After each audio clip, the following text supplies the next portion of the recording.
ഇന്നത്തെ നമ്മുടെ വിവരണം ഒരു ജലസംഭരണ സംവിധാനവും പ്രതിരോധ കാലത്തെ ജീവിതവും മനസ്സിലാക്കാൻ സഹായിക്കുന്ന അപൂർവ സ്മാരകത്തെ പറ്റിയാണ്. ഇന്ത്യയിൽ വരണ്ടതും ചൂടേറിയതുമായ പ്രദേശങ്ങളിൽ ജലസംഭരണത്തിനായി പ്രത്യേകതരം കിണറുകൾ ഉണ്ടാക്കുമായിരുന്നു.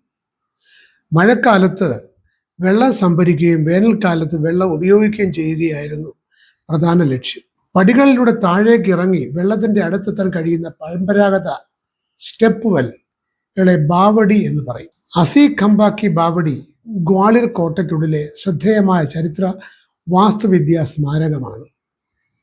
അസി കാമ്പ എന്നത് ഹിന്ദിയിൽ 80 തൂണുകൾ എന്നാണ് അർത്ഥമാക്കുന്നത്.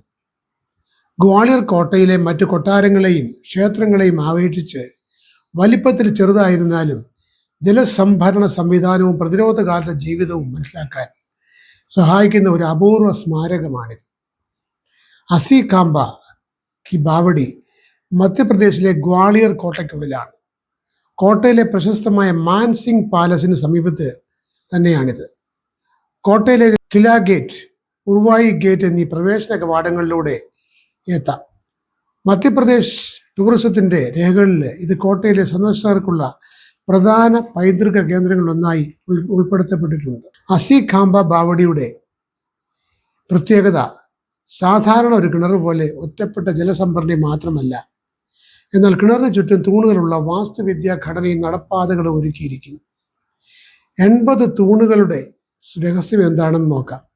പേരിൽ 80 തൂണുകൾ എന്നാണെങ്കിലും ലഭ്യമായ വാസ്തുവിദ്യാ പഠനങ്ങളിൽ ബാവടിയുടെ പ്രധാന വൃത്താകൃതിയിലുള്ള ഭാഗത്ത് 64 വൃത്താകൃതിയിലുള്ള തൂണുകളാണ് രേഖപ്പെടുത്തിയിരിക്കുന്നത്. അതിനാൽ അസി ഖാമ്പ എണ്ണത്തേക്കാൾ ഉപരി പാരമ്പര്യമായി നിലനിന്ന പേരായിരിക്കാം. ടൂറിസം രേഖകളിലും 80 ബില്ലോഡ് സിസ്റ്റേൺ എന്നാണ് കാണുന്നത്. അതിനാൽ 80 തൂണുകൾ ഉണ്ടെന്ന് പറയുന്നതിനേക്കാൾ 80 തൂണുകളുടെ പേരിൽ അറിയപ്പെടുന്ന ബാവടി എന്ന് പറയുന്നതായിരിക്കും ശരി. അസി ഖാമ്പ ബാവടിയുടെ നിർമ്മാണം തോമർ രാജവംശത്തിന്റെ കാലഘട്ടവുമായി, പ്രത്യേകിച്ച് രാജ മാൻസിംഗ് തോമറിന്റെ ഭരണകാലവുമായി ബന്ധപ്പെട്ടിരിക്കുന്നു. 15ാം നൂറ്റാണ്ടിന്റെ അവസാനത്തിലും 16ാം നൂറ്റാണ്ടിന്റെ തുടക്കത്തിലും ആയിരുന്നു തോമറിന്റെ ഭരണകാലം. ആ കാലത്താണ് ഗ്വാളിയർ കോട്ടയിൽ പ്രശസ്തമായ മാൻ മന്ദിർ പാലസ് പോലുള്ള നിർമ്മാണങ്ങൾ ഉണ്ടായത്. ഈ ബാവടിയുടെ ചരിത്രത്തിൽ ഏറ്റവും കൗതുകകരമായ ഭാഗം ഗ്വാളിയർ കോട്ടയുടെ പ്രതിരോധവുമായി ബന്ധപ്പെട്ട ജലവിതരണമാണ്. കോട്ട ഒരു വലിയ പാറക്കുന്നിന്റെ മുകളിലായതിനാൽ ദീർഘകാലം കോട്ടയ്ക്കുള്ളിൽ കഴിയേണ്ടി വന്നാൽ വെള്ളത്തിന്റെ ലഭ്യത വളരെ ആവശ്യകരമായിരുന്നു. ശത്രു സൈന്യം കോട്ട വളഞ്ഞാൽ പുറത്തു നിന്നുള്ള വെള്ള വിതരണത്തെ ആശ്രയിക്കാതാവില്ലല്ലോ. അതിനാൽ കോട്ടയ്ക്കുള്ളിൽ ഇത്തരം ജലസംഭരണ സംവിധാനങ്ങൾ ഉണ്ടാക്കിയത് വലിയ തന്ത്രപരമായ കാര്യമായിരുന്നു. 1505 സുൽത്താൻ സിക്കന്ദർ ലോധി ഗ്വാളിയറിനെ ആക്രമിച്ചപ്പോൾ കോട്ടയ്ക്കുള്ളിൽ വെള്ളം സംഭരിക്കാനുള്ള അടിയന്തര സംവിധാനമായി ഈ ബാവടി നിർമ്മിക്കും. എന്നാൽ 5 ദിവസം കൊണ്ട് നിർമ്മിച്ചു എന്നതിന് തെളിവുകൾ ലഭിച്ചിട്ടില്ല. ബാവടികൾ വെള്ളമെടുക്കാനുള്ള സ്ഥലം മാത്രമായിരുന്നില്ല, അവിടെ കുടിവെള്ള ലഭ്യത, കുളിക്കാനുള്ള സൗകര്യം, വിശ്രമ കേന്ദ്രം, ഇടത്താവളം, ജലസംഭരണം, വരൾച്ച കാലത്തെ സുരക്ഷ എന്നിവയൊക്കെ എല്ലാത്തിനും സൗകര്യം ഒരുക്കിയിരിക്കുന്നു. ബാവടിയുടെ മറ്റു പ്രത്യേകത അതിന്റെ ഭൂഗർഭ സ്വഭാവമാണ്. പടികൾ താഴേക്ക് പോകുന്നതോറും സൂര്യപ്രകാശം കുറയുകയും കല്ലുകൊണ്ടുള്ള ചുറ്റുമതിലുകൾ ചൂട് നിയന്ത്രിക്കുകയും ചെയ്യും. അതിനാൽ പുറത്തെ ചൂടിനേക്കാൾ താഴത്തെ ഭാഗം തണുപ്പുള്ളതായിരിക്കും. ബാവടിയുടെ പ്രധാന ഭാഗം വൃത്താകൃതിയിലുള്ള ജലസംഭരണിയോടും അതിന് ചുറ്റിയുള്ള തൂണുകളോടും കൂടിയതാണ്. പ്രാദേശിക സാൻഡ്സ്റ്റോൺ ഉപയോഗിച്ചാണ് നിർമ്മാണം. പഠനങ്ങളിൽ ഏകദേശം 12.75 മീറ്റർ വ്യാസവും 11.45 മീറ്റർ ആഴവും രേഖപ്പെടുത്തിയിട്ടുണ്ട്. തൂണുകളും കമാനങ്ങളും ചുറ്റുമുള്ള കല്ലുപണികളും ചേർന്ന് ഒരു പ്രത്യേകത സൃഷ്ടിക്കുന്നു. ആയതിനാൽ അത് ജലസംഭരണി മാത്രമല്ല, വാസ്തുവിദ്യ സൃഷ്ടി കൂടിയാണ്. അസി ഖാമ്പ ബാവടിക്ക് മറ്റൊരു പ്രത്യേകത കൂടിയുണ്ട്. മുഗൾ ചക്രവർത്തി ജഹാംഗീറിന്റെ കാലത്ത് 6ാമത്തെ സിഖ് ഗുരുവായ ഗുരു ഹർഗോബിന്ദ് സിംഗ് ഗ്വാളിയർ കോട്ടയിൽ തടവിലാക്കപ്പെട്ടിരുന്നു. അത് ഈ ബൗറിയിലാണെന്ന് പറയപ്പെടുന്നു. ഇപ്പോഴും ടൂറിസം കേന്ദ്രമായി സൂക്ഷിക്കുന്നുണ്ട്. ഇവിടെ എത്തുമ്പോൾ മറ്റു ചില ചരിത്ര സ്മാരകങ്ങളും കാണാം. ഗ്വാളിയർ കോട്ട, അസി ഖാമ്പ കി ബാവടി, മാൻസിംഗ് പാലസ്, ഉജാറി മഹൽ, ഷാഡ് ബാഹു ടെമ്പിൾ, തെലീക്ക മന്ദിർ കൂടാതെ കോട്ടയിലെ മറ്റ് പുരാതന ക്ഷേത്രങ്ങളും കൊട്ടാരങ്ങളും ഒക്കെ കാണാം. മധ്യപ്രദേശിലെ ഗ്വാളിയർ നഗരത്തിന് മുകളിൽ ഉയർന്നു നിൽക്കുന്ന ഗ്വാളിയർ കോട്ട ഇന്ത്യയിലെ പ്രധാന ചരിത്ര കോട്ടകളിലൊന്നാണ്. 3 കിലോമീറ്റർ നീളമുള്ള മണൽക്കല്ല് പാറക്കുന്നിന് മുകളിലാണ് കോട്ട സ്ഥിതി ചെയ്യുന്നത്. ഇതിന്റെ ചരിത്രം ഒരു രാജവംശത്തിന്റെ മാത്രം ചരിത്രമല്ല. തോമർ, പ്രതിഹാര, ദില്ലി സുൽത്താൻമാർ, മുഗളർ, മറാത്താകൾ, സിന്ധ്യർ, ബ്രിട്ടീഷുകാർ തുടങ്ങി പലരും ഇവിടെ അധികാരം സ്ഥാപിച്ചിട്ടുണ്ട്. സൂരജ് സെൻ എന്ന രാജാവിന് ഗുരുതര രോഗബാധയിൽ ചികിത്സിച്ച ഗ്വാലിപ്പ സന്യാസിയുടെ പേരിനോട് ചേർന്നാണ് ഗ്വാളിയർ എന്ന പേരുണ്ടായത്. മധ്യകാലഘട്ടത്തിന്റെ തുടക്കത്തിൽ ഗുർജര പ്രതിഹാര ശക്തിയുടെ കാലം ഉണ്ടായി. 8-10 നൂറ്റാണ്ടുകളിൽ പ്രതിഹാരർ ശക്തരായിരുന്നു. അതിനുശേഷം കച്ച പഖാദർ 10-12 നൂറ്റാണ്ടുകളിൽ അധികാരം വഹിച്ചു. അത് സൈനിക കേന്ദ്രവും ക്ഷേത്ര നഗരവും ആയി വളർത്തുന്നു എന്ന് ശിലാലിഖിതങ്ങൾ പറയുന്നു. 13-ാം നൂറ്റാണ്ടിൽ ദില്ലി സുൽത്താൻമാരുടെ ശ്രദ്ധയിൽപ്പെട്ടു. പിന്നീട് തോമർ വംശമെത്തി. അത് സുവർണകാലമായിരുന്നു. 14-ാം നൂറ്റാണ്ടിൽ അവർ ശക്തരായി. അതിലേറ്റവും ശക്തൻ രാജ മാൻസിംഗ് തോമർ ആയിരുന്നു.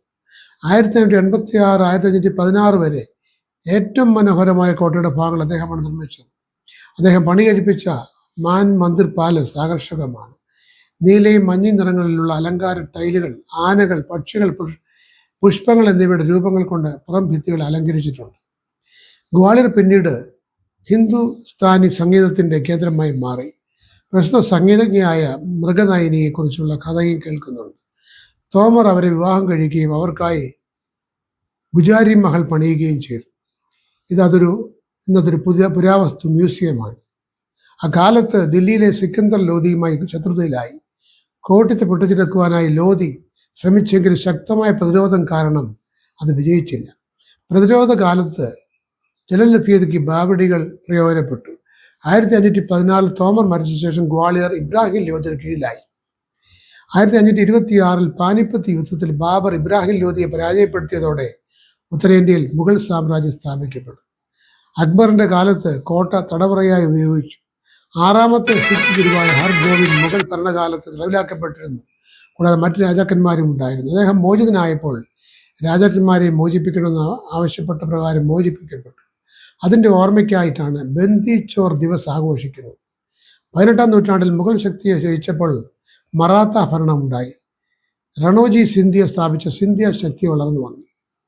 മഹാദ്ജി സിന്ധ്യ 18-ാം നൂറ്റാണ്ടിൽ ശക്തനായ മറാത്ത ഭരണകർത്താവായിരുന്നു. ബ്രിട്ടീഷുകാരും 1803 രണ്ടാം ആംഗ്ലോ മറാത്ത യുദ്ധത്തിന് ശേഷം സ്വാധീനം വർദ്ധിപ്പിച്ചു. പിന്നീട് 1857 വിപ്ലവ കാലത്ത് കോട്ട ശ്രദ്ധേയമായി.